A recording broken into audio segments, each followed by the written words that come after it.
Well, good morning. Thank you very much for joining me on this video. I want to talk to you this morning about the possibility of withdrawing an offer after it's been drafted. You've got a buyer sees a property, falls in love with it, tells you to write up an offer, you do write up an offer, and then they get cold feet.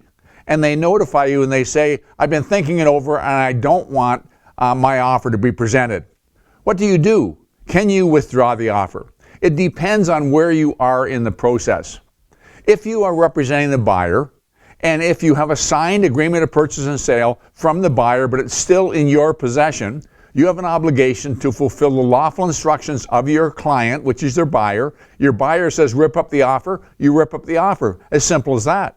You say, well, what if it's registered? What if I've already talked to the listing agent and told them that I've got an offer? Comes down to whether or not that offer has been tendered to the listing agent. If it has not, if it's still in your possession, the buyer tells you they don't want it presented, you don't present the offer. Now, it gets a little bit muddier if you're in a dual agency situation. You're representing the buyer and the listing is also in your office, in-house. You could argue, therefore, that if you know about it, the listing agent knows about it because that's the principle of agency, and therefore you don't have the right to revoke the offer.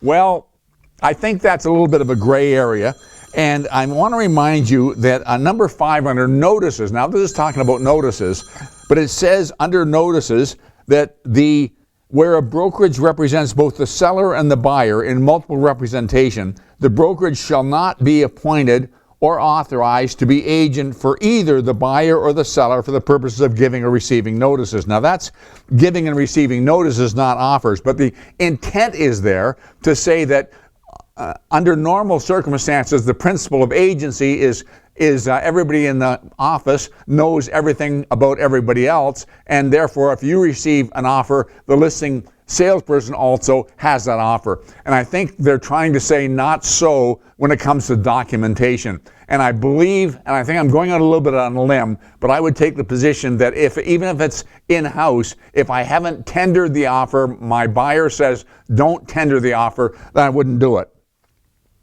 What about if you've already given it to the listing agent?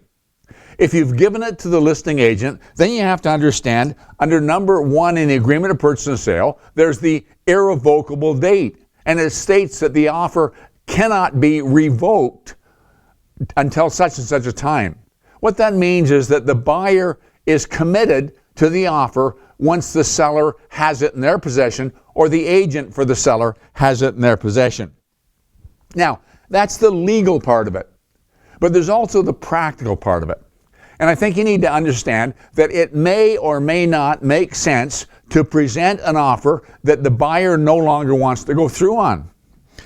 Does the seller really want to get involved in a legal battle with a buyer when the buyer doesn't want to buy the property any longer? The agreement of purchase and sale says that upon acceptance, a deposit will be tendered. In all probability, the buyer's not going to go ahead with the deposit if he's not going ahead with the agreement of purchase and sale. Then when the offer is just being accepted now, how do you assess damages if you do go to court? Are there any damages? With no deposit and no actual damages, a costly lawsuit, may not make any sense at all. So it may not be practical for the seller to entertain this offer.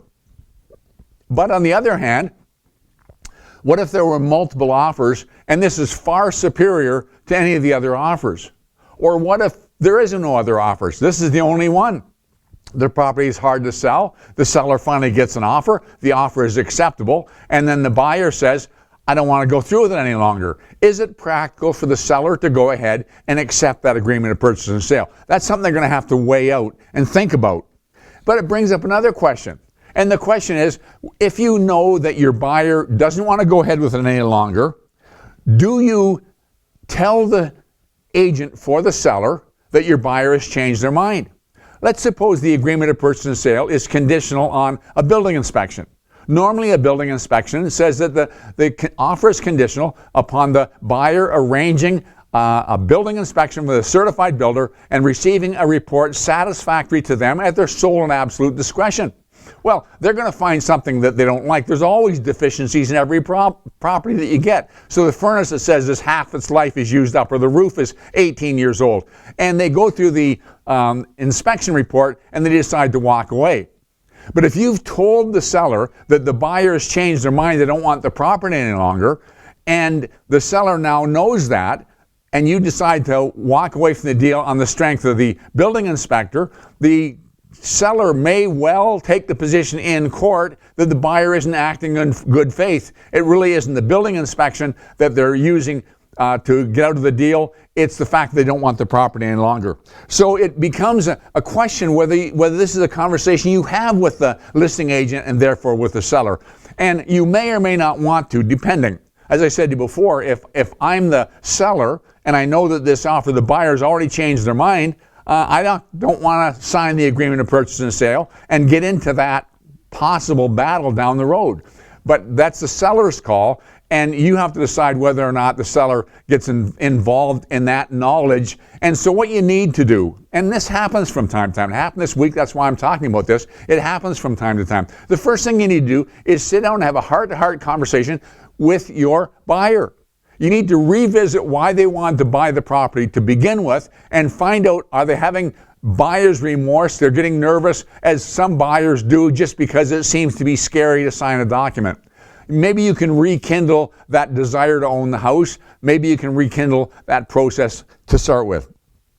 Find out why they've changed their mind, and is there something that you can address on that? And if you can't rekindle it, if they're adamant about wanting out of the deal, then talk to them about the ramifications, the possible expenses that could be involved, and then find out whether they want you to have a conversation with the listing agent or not, and tell the listing agent that they no longer want to go ahead with the deal. And this is probably before an agreement of purchase and sale is accepted, but when it's in the hand of the seller. It's always a convoluted process. We're seeing more and more of skittish buyers because of the condition of the market, the fact that the market is somewhat changing from what it was 2 or 3 months ago, and it's something you're going to face. I hope that makes sense. I want to thank you very much for taking the time to watch this video. I'll talk to you again very soon.